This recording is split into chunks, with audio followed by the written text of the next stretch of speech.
The word jurisdiction is one that does not attract notice by most American nationals if their career is not in the legal system.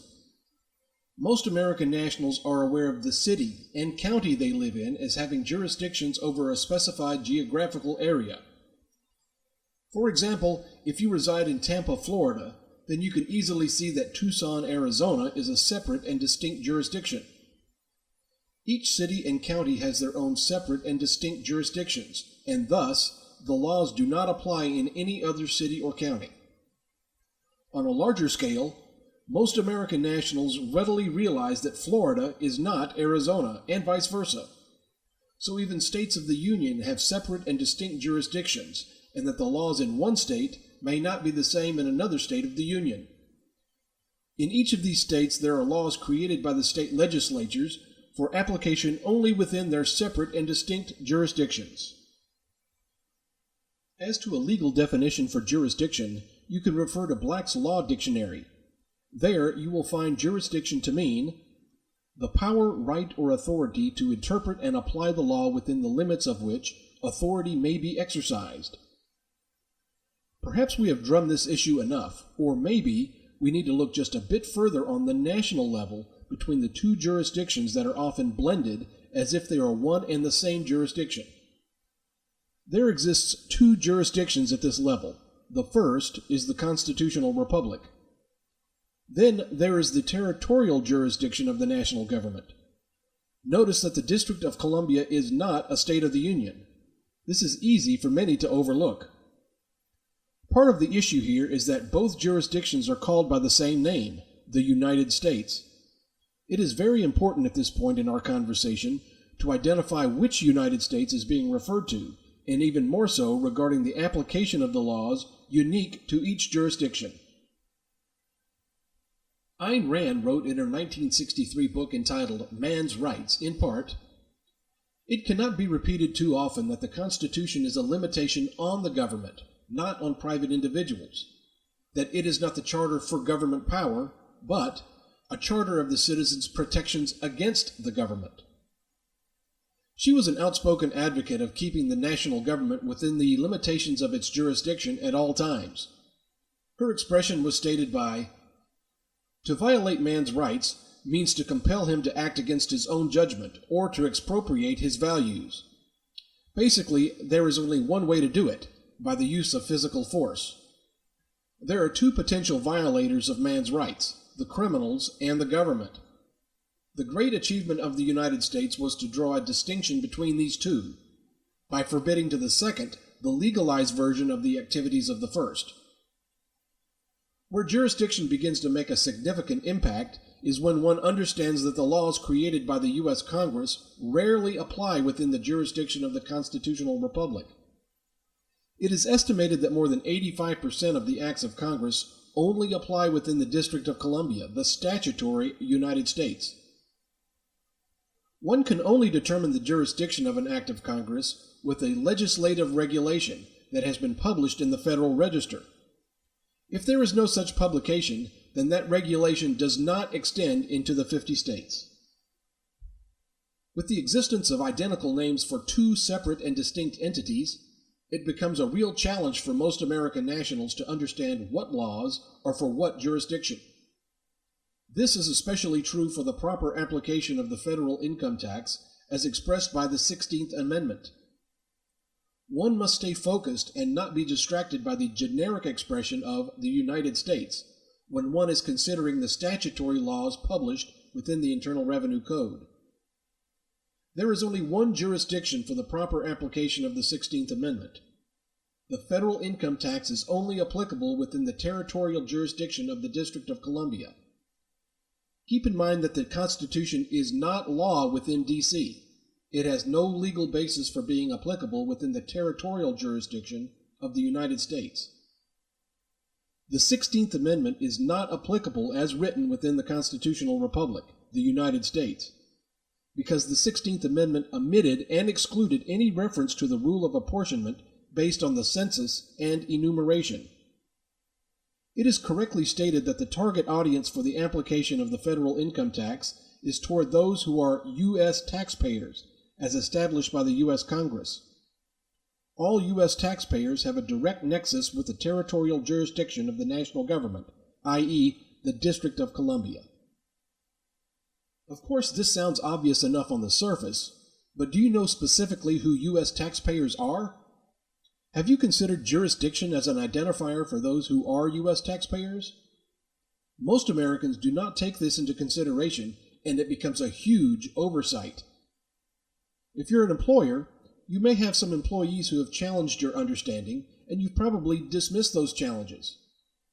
Admittedly, most people rarely think about these questions because convention is simpler to accept. Everyone learns by a multitude of influences on them, such as educational institutions, family members, lawyers, conversations with friends, reading about the law, and so on. We'll take a closer look at those who are U.S. taxpayers, and then address the matter of jurisdiction, because they are definitely linked in the federal tax law. A taxpayer is defined at 26 U.S.C. section 7701 A14 to mean any person subject to any internal revenue tax. Perhaps you noted that definition does not tell the full story. Those who are identified as U.S. taxpayers within the special laws contained in 26 U.S.C. and 26 CFR fall under 6 categories. 1.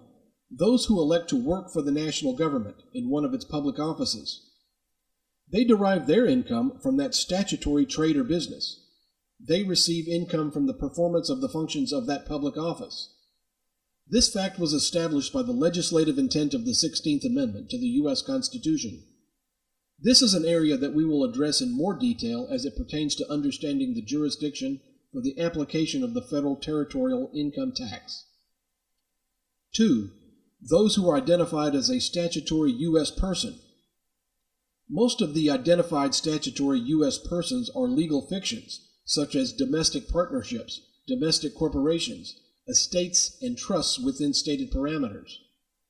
The other key U.S. person is where many get confused very quickly. The other party is a citizen or resident of the United States. A U.S. citizen, as referenced by the subsection addressing U.S. persons, is not defined in 26 U.S.C. or 26 CFR. We therefore must look elsewhere to understand the definition of this term, as so many Americans simply assume it addresses them. A U.S. citizen is defined at 8 U.S.C. section 1401A as a person born in the United States and subject to the jurisdiction thereof.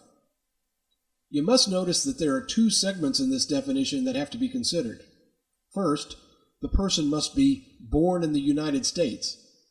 Second, the person must be subject to the jurisdiction of the United States. Both of these features must coexist together to meet this definition. Note the reference to the word jurisdiction and the reference to a United States that makes a person subject to it. From your past reading of the U.S. Constitution, you may remember that American nationals are not subject to the national government, as is stated in 8 U.S.C. section 1401A.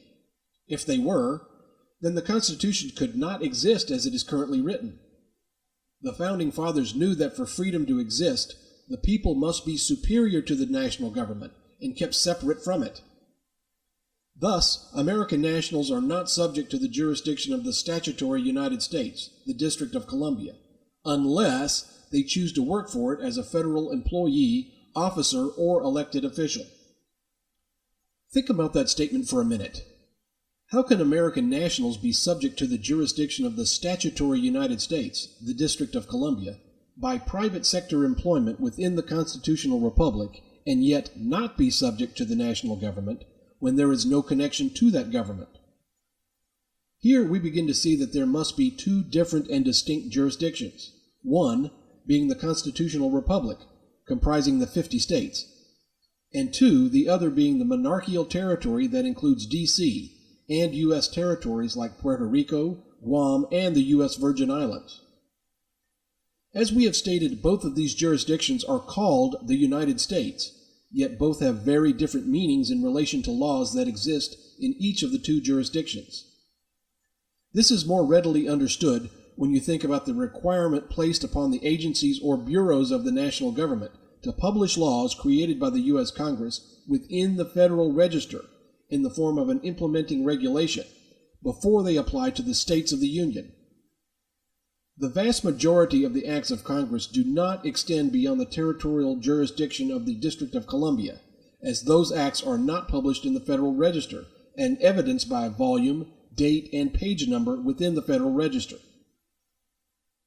So now we need to learn the definition of the phrase United States to bring a better understanding of what the U.S. Congress is saying in this term. You will find stated at 26 U.S.C. section 7408D the statutory definition of the term United States. That term is defined by the U.S. Congress to mean, if any citizen or resident of the United States does not reside in or have his principal place of business in any United States judicial district, such citizen or resident shall be treated for purposes of this section as residing in the District of Columbia. With this definition, we see what the U.S. Congress is saying by the expression of the phrase United States, that unless specifically altered by a different definition, the term United States means only the District of Columbia. So when you read 26 U.S.C. section 7408D again in a better light, you see that the U.S. Congress is really saying by this paraphrased expression, if any citizen or resident of the District of Columbia does not reside in or have his principal place of business in any District of Columbia judicial district, such citizen or resident shall be treated for purposes of this section as residing in the District of Columbia. Another more detailed definition of what a U.S. citizen is and the jurisdiction to which this expression is referring to is found in American Journal of Jurisprudence section 2689. The heading is, Who is born in United States and subject to United States jurisdiction. First of all, you see again the reference to jurisdiction, and more specifically to the United States jurisdiction. Secondly, the definition states, a person is born subject to the jurisdiction of the United States for purposes of acquiring citizenship at birth if his or her birth occurs in territory over which the United States is sovereign. Here you see yet another reference to the jurisdiction of the United States as being sovereign. This is not the same United States as referenced to in the U.S. Constitution. The reason is that the national government was established by the U.S. Constitution, and it was never granted sovereignty over the American people. Additionally, the District of Columbia is certainly not a state of the Union. The national government is located in the District of Columbia, a separate jurisdiction from the constitutional republic. As stated in the U.S. Constitution, by the granting of a 10-mile square area, the national government operates within this jurisdiction with separate laws, as it is the only sovereign in that limited jurisdiction. The third condition for being a U.S. taxpayer is those who derive income from sources within the United States, which is to say they earn profits from the use of federal property within the District of Columbia. This is detailed at 26 U.S.C. section 861A and addresses lots of items related to one deriving income from sources within the District of Columbia. Incomes derived from the various sources are in part interest from the national government, dividends, certain personal services, rentals and royalties, and so on. A U.S. resident alien is also a type of U.S. taxpayer, and it's clearly stated at 26 CFR 1.871-1A. Resident alien individuals are, in general, taxable the same as citizens of the United States. That is, a resident alien is taxable on income derived from all sources, within or without the United States. Resident aliens are taxpayers who chose to enter the Constitutional Republic or the District of Columbia, and their income from these locations makes them taxpayers. The fifth type of U.S. taxpayer is a non-resident alien who is a bona fide resident of American Samoa or Puerto Rico. The sixth and final type of U.S. taxpayer is a non-resident alien who willfully and knowingly made a voluntary election to allow his or her income to be taxed like that of a U.S. resident alien, and is also stated to be a U.S. taxpayer when their income is derived from holding some kind of public office. This is found at 26 CFR 1.871-1A. Non-resident alien individuals are taxable only on certain income from sources within the United States, and on the income described in Section 864C from sources without the United States, which is effectively connected for the taxable year with the conduct of a trade or business in the United States. The expression non-resident alien individual is a new term to most, and is not very clear as to who exactly is being identified. The U.S. Congress gave what it claims to be a definition, as found at 26 U.S.C. Section 7701B1b to mean, an individual is a non-resident alien if such individual is neither a citizen of the United States nor a resident of the United States. If you use critical thinking about this so-called definition of a non-resident alien, you really see that the U.S. Congress only told you what a non-resident alien individual is not, rather than what it is. If someone told you their new car is neither blue nor white, have they really told you what the color of their new car actually is? So, we still need to look deeper into the term non-resident alien individual in order to pinpoint the exact meaning. When you look at 26 CFR 1.871-1B4, expatriation to avoid tax, you will find stated in part, for special rules applicable in determining the tax of a non-resident alien individual who has lost U.S. citizenship with a principal purpose of avoiding certain taxes, anyone who is subject to the jurisdiction of a sovereign has no constitutional protections or unalienable rights. They cannot expatriate from the national government's territory. By this federal jurisdiction being a sovereign jurisdiction, the U.S. Constitution has no full force and effect of law within the District of Columbia or its territorial possessions. Finally, you have seen stated in this regulation that the non-resident alien individual, by expatriation, has lost U.S. citizenship. How is it possible for a non-resident alien to be neither a citizen of the United States, and then in this regulation subsection actually lose their U.S. citizenship? Only American nationals, meaning those born or naturalized in the constitutional republic, meet the criteria as 1, not being subject to the territorial jurisdiction of the national government, 2, having the ability to expatriate, and 3, having the ability to lose their U.S. citizenship from within the constitutional republic via expatriation. From what you have just seen, it does require some critical thinking about these points to comprehend them and the full impact they have in identification of those who are taxpayers, defined by the Internal Revenue Code vis-à-vis those who are not taxpayers. One of the most widely known illustrations regarding a period of lack of critical thinking was the time in world history when Europeans believed the Earth was flat, and the Earth was geocentric, the center of the universe. We smile or laugh slightly today about that old paradigm back in the time of Galileo. However, it was not laughable to him when he espoused his truth via the scientific method. In spite of all the personal trials that Galileo went through, we are the beneficiary of his desire to question things that were not socially correct in his day. In regard to federal income taxation, the paradigm today is something like, all Americans are U.S. taxpayers, and they must pay their fair share to the national government wherever they live. This indicates that those Americans are subject to the national government dictates and commands. Perhaps a form of the scientific method will help you understand if you are making presumptions or confirm that you're correct in your understanding. Many times, those things that we think we know or understand are merely based on perceptions, and we presume them to be correct or true due to a habit or belief system. When one fails to ask questions, those habits will evolve into a type of segmented conditioning. Over time, these habits or beliefs become ingrained, and it becomes difficult for the majority of those who do not ask questions to consider that their perceptions are not really factual. Scientific Method Step 1 for the federal income tax tells us to observe some aspect of federal laws. We have all heard about the IRS and the statements made that we must file and pay a federal income tax every year. Bad things happen to you if you don't. So fear is a huge motivator even for employers who know very little about federal tax laws. Fear can mentally paralyze many people so intensely that they just open their wallets and pay whatever the accountant says to pay. This is more like a Pavlovian reflex when you think about it. Have you ever asked the IRS for the exact federal law that imposes the federal income tax upon all Americans? Most immediately think of the 16th Amendment.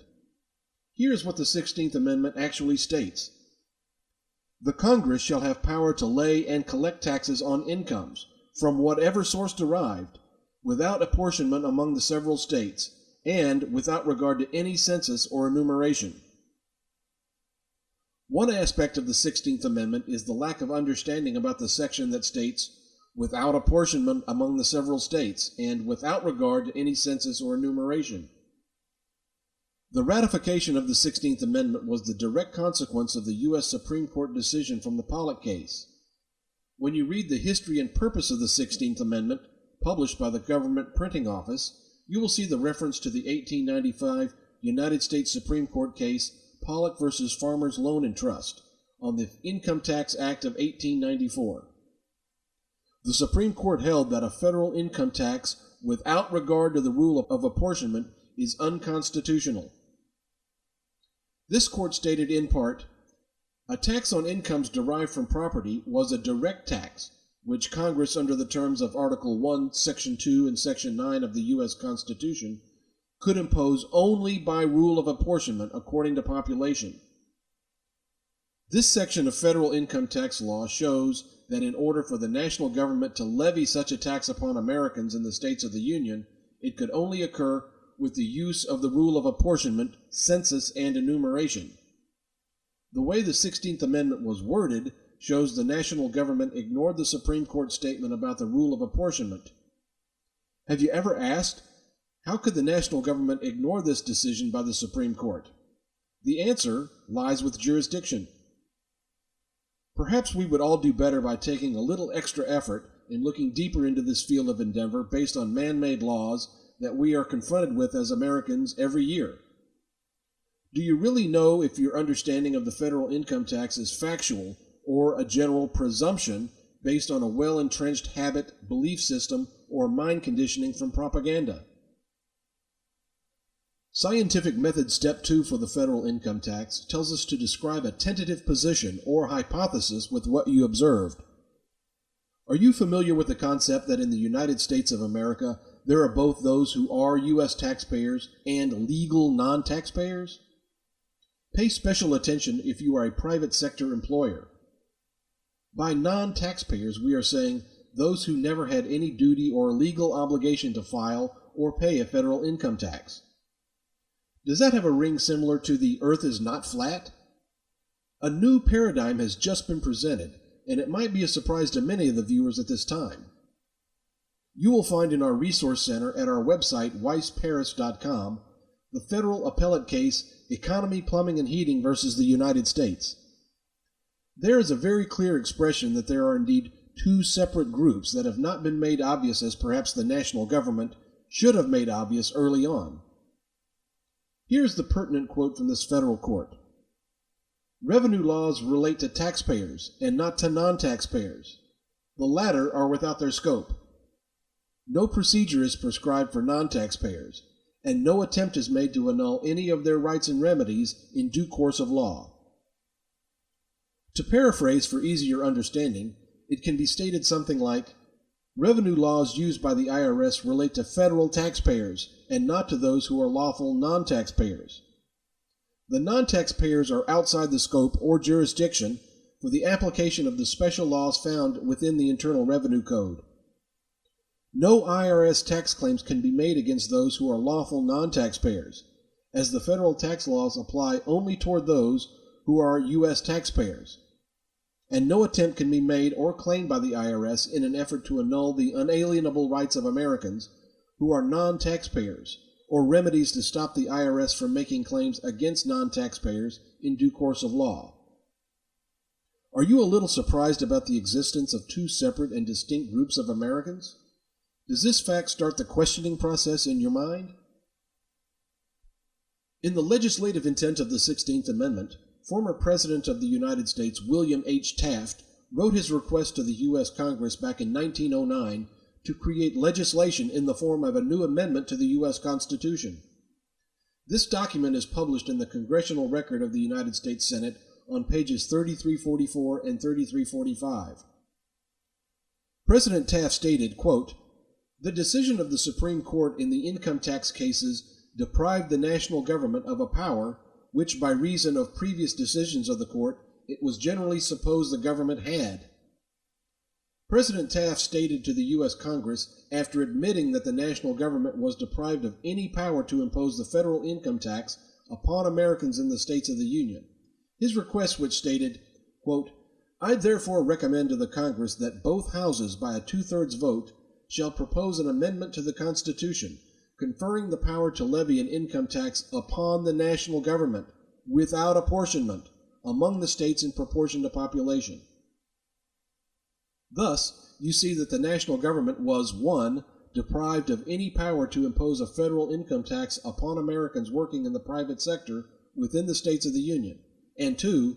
Was able to levy the federal income tax upon itself, meaning those who worked for it as federal employees, officers, and elected officials of the national government and the District of Columbia.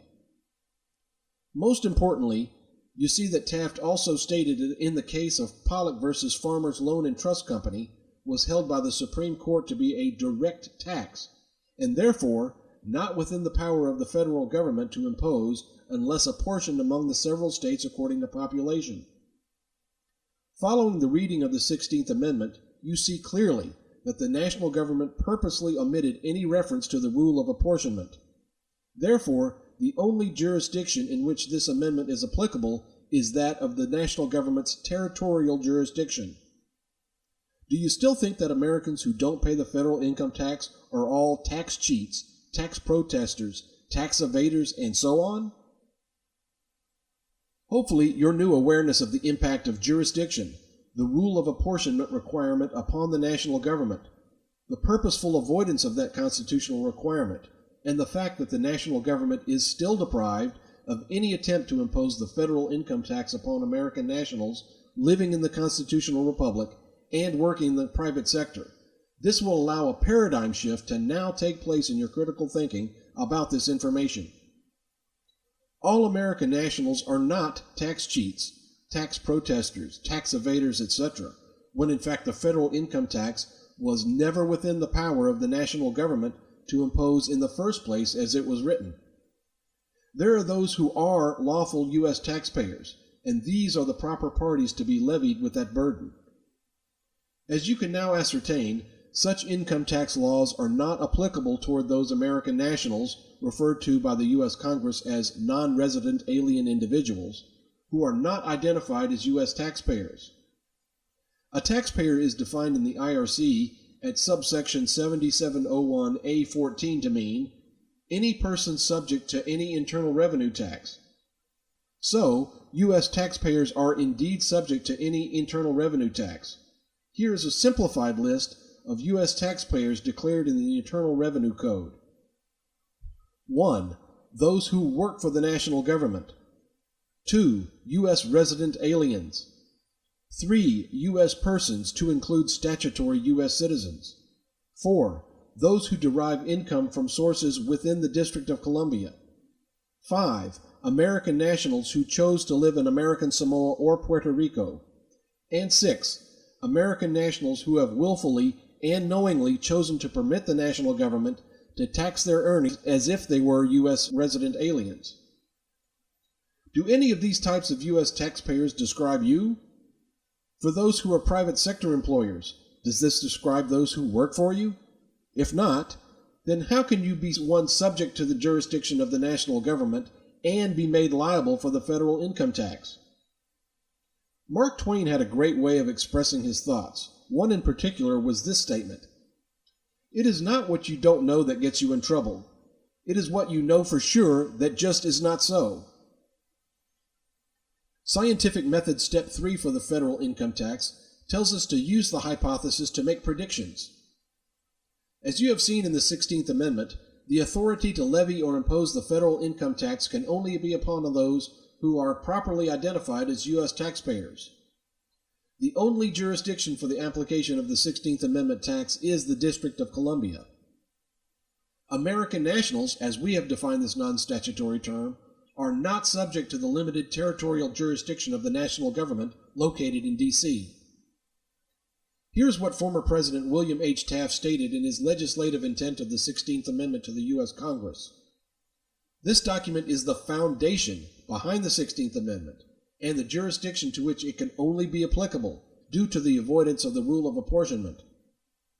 Taft stated to the U.S. Congress, after considering the impact against the national government claiming the right to do such, that, quote, I therefore recommend to the Congress that both houses, by a 2/3 vote, shall propose an amendment to the Constitution conferring the power to levy an income tax upon the national government, without apportionment among the states in proportion to population. The hypothesis is that with these facts based on federal documents, 1. The federal income tax is a mere territorial income tax, only levied upon those who work for the national government or have some ancillary connection by deriving income from property belonging to that government. 2. The national government uses identically spelled words like U.S. citizen and United States, which are common to most Americans but have specialized meaning when used by the national government. 3. Due to these differences in the law, there are in fact two distinct and separate jurisdictions that exist within the geographic map commonly referred to as the USA. And 4. The federal income tax is just a territorial or municipal tax that is applicable only within the District of Columbia and the U.S. territories, with no application toward Americans living and working in the constitutional republic. The prediction from this hypothesis is that most Americans, private sector American employers, and others who are fearful of the IRS will only see their old world paradigm crumbling when they think critically about the impact of what the existing federal laws and the U.S. Constitution provide for all Americans. It is not the impact of the law, but of the social conditioning that will cause the most fear. Just as this happened in the time of Galileo, people are still people. Americans and American employers will resist the change initially, and some will do this with anger and hatred of others who have the ability to change by their critical thinking ability after studying the law presented. With study of the laws presented, many more Americans and American employers will come to realize the truth presented by better understanding the differences between the existence of the two jurisdictions and the differences in laws that are applicable to each jurisdiction. At some point, enough Americans and American employers will realize that change is a part of life, and that they have not been told the truth by their government about the application of the federal income tax to only a singular jurisdiction. They will eventually realize that they have been deceived, or at least misled, by the obscure style of language the lawyers use to create lies of omission and lies of inference. When all this occurs, Americans and American employers will no longer participate in the federal territorial income tax scheme and will correct the misapplication made by those within the IRS and the national government. For those who are U.S. taxpayers, they will still have the obligation to file and pay that territorial income tax or risk becoming tax evaders and tax cheats. There is a process that the U.S. Congress established and published within the Internal Revenue Code to terminate the voluntary election that for many was established without their knowledge and full understanding when they filed their first Form 1040 federal income tax return. This was provided by the U.S. Congress due to the risk of it violating the 13th Amendment to the U.S. Constitution. Weiss+Associates has developed a revocation of election affidavit for those who wish to exercise their freedom to opt out of the U.S. tax club and not participate in the national government's franchise tax scheme. The statutes within the Internal Revenue Code, written by the U.S. Congress at subsection 3402N, outlines that private sector employers can stop all IRC Chapter 24 withholding of the federal income tax without concern from the IRS for those who have no such obligation imposed or levied. This is further supported by 26 CFR 1.871-1A, showing that American nationals have no federal income tax liability unless their income is effectively connected with the conduct of a trade or business in the District of Columbia. For employers who are saddled with an unnecessary burden to collect information and withhold a percentage of the worker's income, Weiss+Associates can provide you with federal laws which will prove you can not only free yourself of this obligation, but also provide the employee with his or her wage without income tax withholding under the Internal Revenue Code at Chapter 24. In conclusion, the federal income tax is lawful and is based on the 16th Amendment.